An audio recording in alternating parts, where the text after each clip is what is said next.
Thank you for joining us on yet another edition of Invest Africa. I'm Nozi Pombandra. Now, Africa's economic growth is set to rise to 5.2% in 2014 due to increase in foreign direct investment inflows. This according to the World Bank. However, factors like corruption and inadequate infrastructure delay the continent from tapping into its own full growth potential.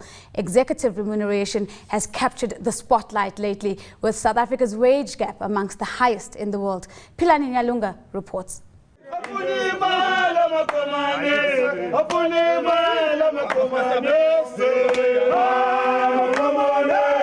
The question of how best to reward bosses has challenged the minds of directors and shareholders for decades.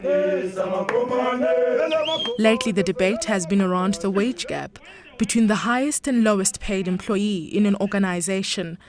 But labor economist Andrew Levy suggests that rather than concentrating only on this, the focus should be on finding a solution to income inequality and wealth distribution. The focus really ought to be, how do we help the lower paid? How do we reduce the distribution of wealth in our society, as opposed to trying to find a number which satisfies everybody in respect of what the CEO earns.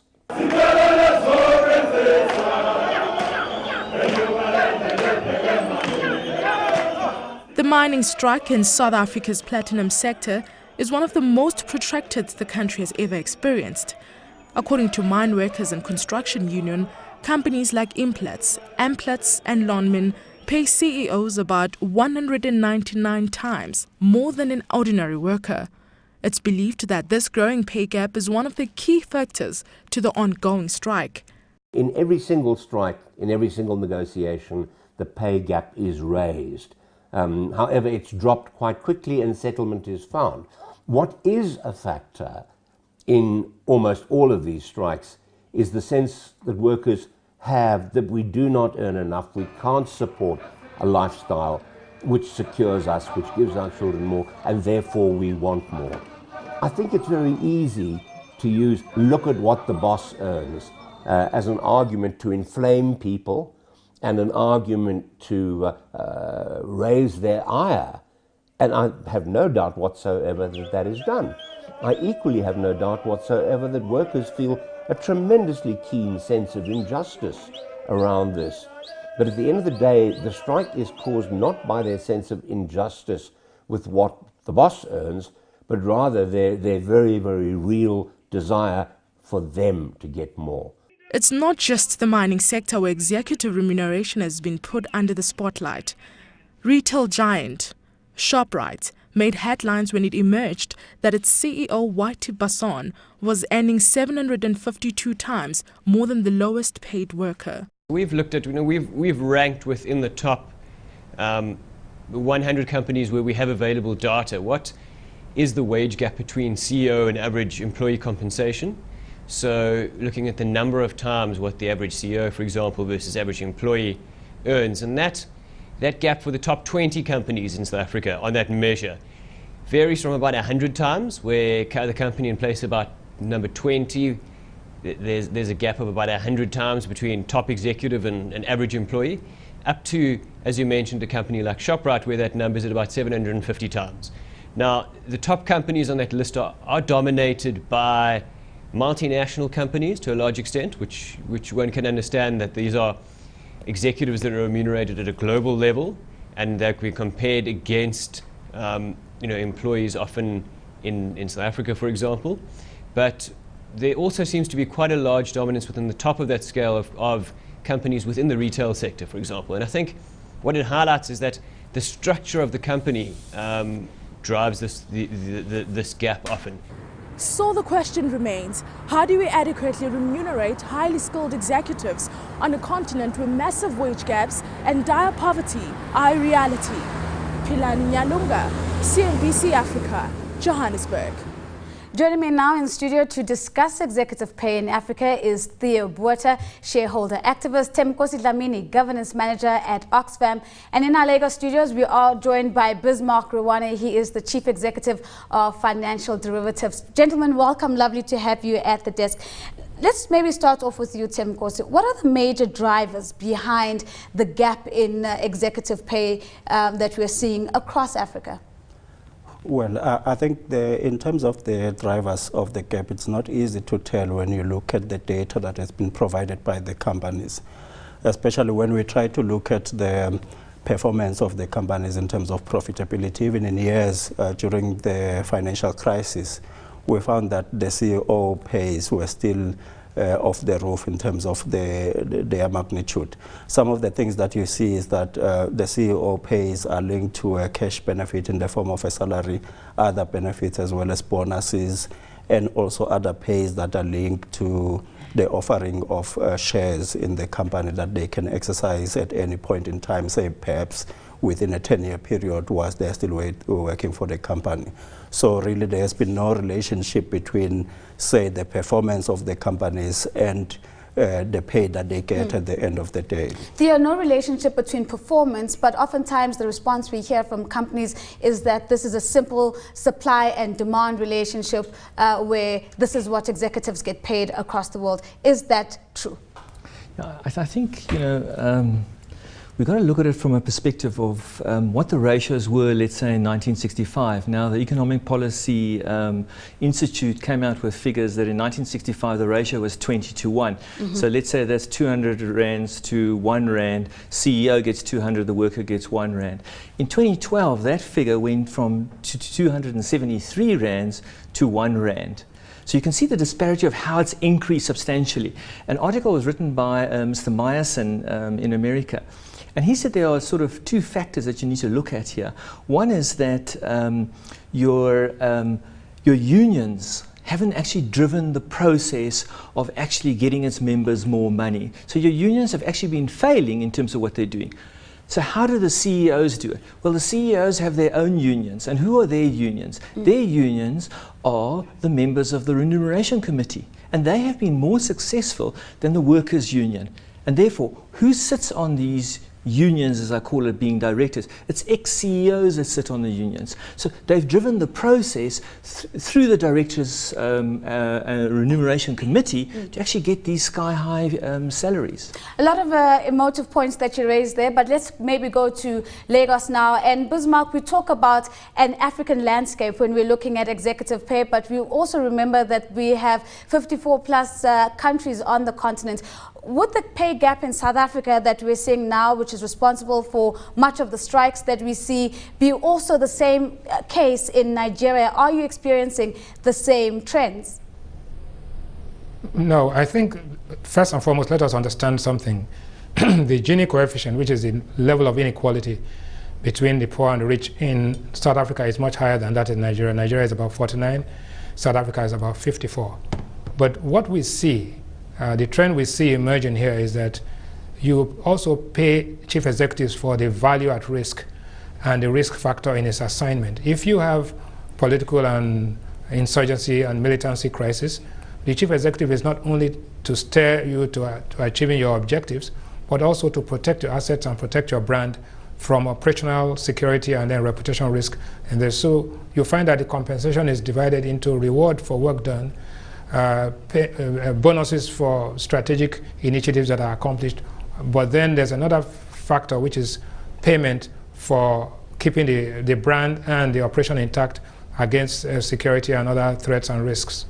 So just staying on that point, Bismarck, in light of the recent bombings that we've seen in Abuja particularly, would you say that this is going to have in the long term a spillover effect into the remuneration of executives in Nigeria? 2 things. One, your risk premium, your insurance premium increases for you as the chief executive and your staff to protect you against the kidnap and ransom and the other violent risk. But also, you have to compensate the chief executive for agreeing to accept that type of responsibility, knowing that his personal life and his security is in danger.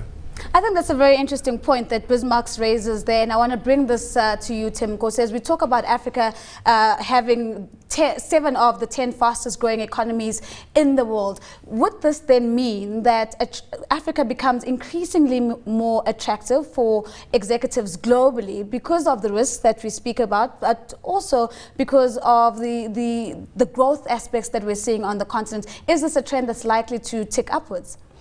Well, I think in terms of the challenges of Africa, I can safely say that the risk and security issues are just some of the issues.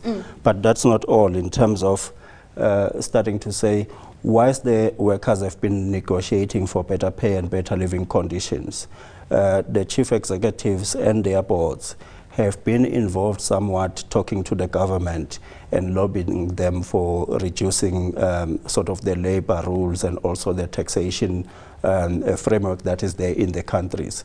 So the remuneration is not only related to the issues of risk and performance and all those things, but nowadays instead of innovating and really driving productivity, CEOs have to concern themselves with ensuring that they have the government on their side and they are able to push the positions that represent their constituency more in terms of providing them with tax incentives and other breaks that makes their businesses profitable.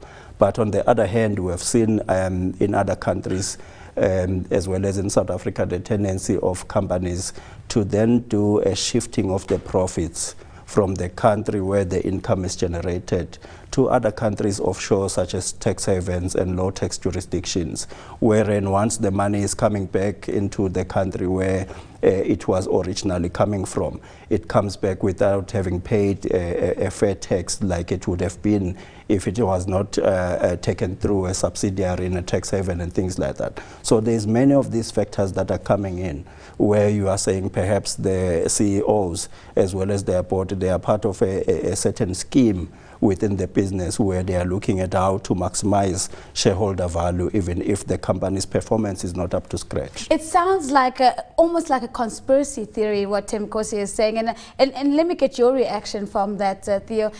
You know, these moves to almost circumvent paying the full dues, not only to the workers of that country, but in terms of taxation as well. Is this an accurate reflection of what's actually happening on the ground and in the books of these companies? Yeah, I think we've seen it worldwide. Your bigger corporate companies actually look at their taxation and they're quite aggressive in terms of how they structure their taxation, and therefore they try and pull the cash all into their holding companies, where the holding companies are sitting maybe in Bermuda or something like that.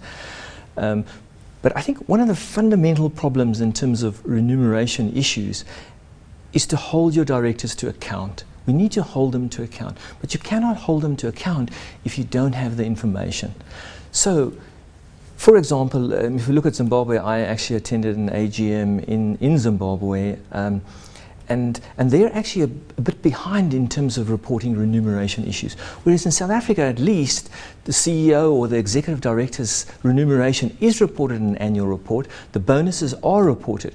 What is not reported in a lot of these companies is actually the makeup. How do they arrive at the bonus? For example, I attended the Standard Bank AGM last week, and I've had issues in terms of trying to actually get an understanding of how does the two CEOs get a short-term bonus of 9 million. Explain to me the breakdown of that. What are the financial key performance indicators and what are the personal key performance indicators? So if you want to hold companies to account in South Africa or in Africa, we need to get the information. That information needs to be disclosed to us. We've got about a minute before we go into break. Who are the fat cats? Who is at the table when it comes to eating the big cheese? I think from my perspective, it's not, you know, who are the fat cats who are making a lot of money.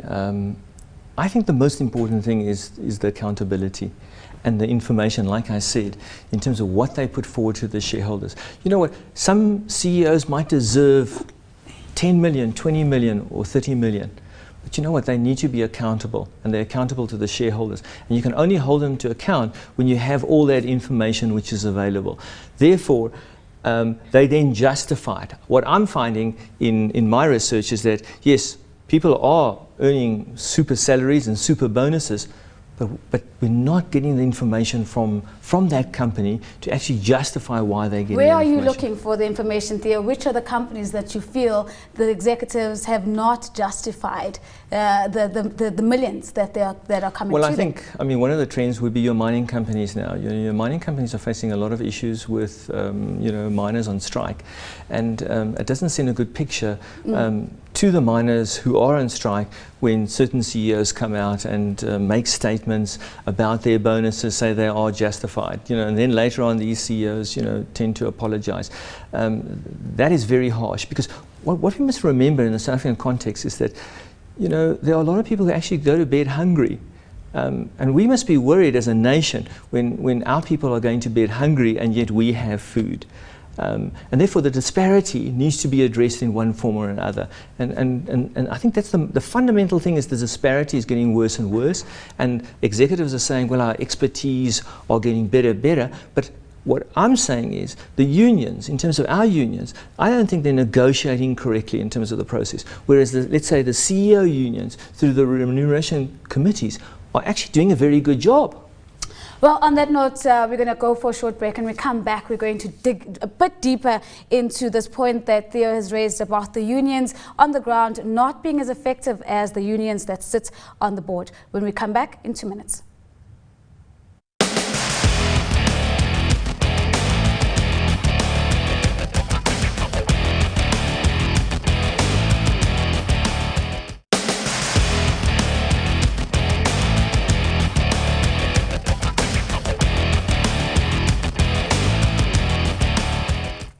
Welcome back. You're still watching Invest Africa. Remember that we do value your suggestions and your feedback. So send us an email. That's investafrica@abn360.com, or talk to us on Twitter. Our show's handle is @CNBC Africa using the hashtag InvestAfrica, or follow me @Nozipombanjwa. Still with me, my guest, Theo Botha, shareholder activist, Themkosi Lamini, governance manager at Oxfam, and Bismarck Rowane. He is the chief executive of financial derivatives, and he joins us from our studio in Lagos. Let's start off with Lagos. Bismarck, let's come to you.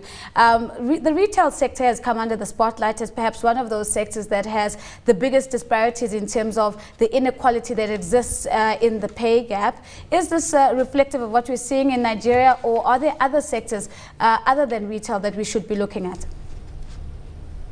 No, I think one thing that is common to the retail sector is that the people who manage the companies are probably the owners of the company. And most of the retail companies are not listed, so there's no full disclosure as to what the economic value added is from it. That is from the junior workers, the top management, the leadership team, and how everything is appropriated. So technically speaking, in the retail sector, we see it's dominated by Indian or Lebanese families and their family businesses. They are not PLCs, they are not quoted, and therefore it's difficult to actually see through what is happening in terms of compensation. But you must also realize that the risk. Bismarck, just to jump in there, in terms of listed companies then, is there insight that you could give us in terms of the sectors where listed companies have shown to have the highest disparity or inequality in Nigeria? Yes, we've seen that in the telecom industry, for example. We don't have any listed company, and one is not aware of the compensation structure, but that is very, very private. In the brewing industry, there are some listed companies and unlisted companies, but the compensation is almost equivalent. But we believe that the unlisted companies are probably paying more than the listed companies because of the disclosure requirements. But even the unlisted companies may not be listed in Nigeria, but they are listed in other exchanges, which means that they are subject to disclosure requirements under other jurisdictions. So we think that the governance model and the governance standards are best practice. So now in the power sector, which is a new one, we are now beginning to see some differences between the pay structure in the generation companies as distinct from the distribution companies, and there's been a lot of disparity there, and disparity in income and disparity in performance. But these are early days for the power sector, because That's the first time the private sector has actually invested in that sector in Nigeria. Bismarck, you are a chief executive. You do sit on those board meetings where your remuneration committee makes these recommendations. From your experience, are you finding that boards are concerned with this difference between the highest paid individual and the lowest paid person in the trenches? No, that's not an issue, because you see there's a supply-demand issue. The level of unemployment in Nigeria is about in excess of 30%. So there is, whilst there's a shortage of executive capacity, you find that the biggest, where the shortage is highest is at the top of the ladder, and therefore you are willing to pay anything to ensure that leadership is entrenched and is competitive. Then you can now begin to worry about the rest. But at the same time, because the unions are not that strong, you have to preempt them by actually ensuring that there's fairness and equity in the compensation structure, so that there's no animosity between the leadership and the team that they're leading. Tim, was it not an issue that's top of mind, it seems, in Nigeria at this particular point in time? But in South Africa, surely it must be one of those issues that the board needs to be fixated with. Maybe let's look at the sectors in South Africa where we're seeing the biggest differences in terms of this inequality.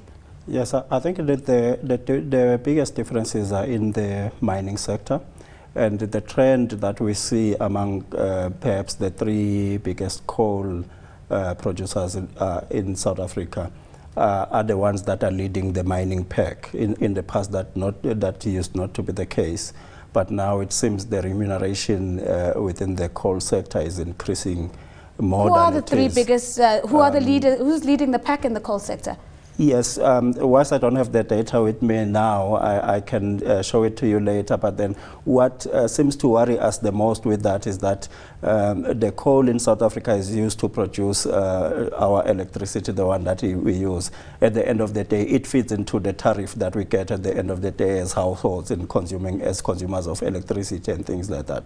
So anything that is happening in that sector, we could say it is also linked somehow to public policy and how decisions are made. Do you feel that the unions, in particular around the platinum strike right now, demanding 12,500 are justified, and that this is a step in the right direction in terms of empowering the unions to bridge the gap?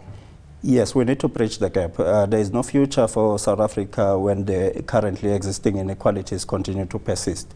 One way or the other, we need to be able to plug the top in terms of the executive pay, but as well as bring the people at the bottom closer to the top.